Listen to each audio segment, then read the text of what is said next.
Max Holloway is no stranger to creating viral moments that end up on a highlight reel. Perhaps the moment that previously defined him best came back in 2016, when the former featherweight king famously pointed to the ground and invited Ricardo Lamas to throw down with him in an epic brawl to close out their fight at UFC 199. But Holloway's repeat performance with that same move at UFC 300 might go down as the most stunning finish in the history of the sport, stuck in limbo at 145 pounds following a trio of losses to then-champion Alexander Volkanovski. Holloway had already bounced back with impressive wins over the Korean Zombie, Chan Sung-young, and Arnold Allen. But an invitation to compete at the historic UFC 300 card in a BMF title fight against Justin Gaethje was an offer he just couldn't refuse. The fight required Holloway to return to the lightweight division, and that gave him the opportunity to make up for past mistakes after he failed to truly get his body ready to compete at 155 pounds when he faced Dustin Poirier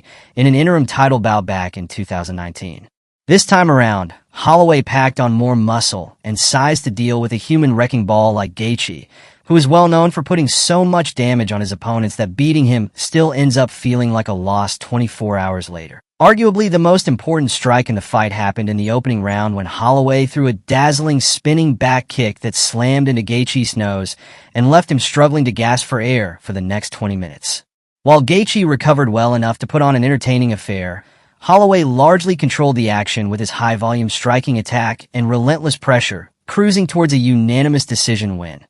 Holloway saw the seconds ticking down on the clock in the fifth and final round, and he decided to recreate that scene from UFC 199 when he stood in the center of the octagon, pointed to the ground, and this time welcomed Gaethje to trade bombs with him.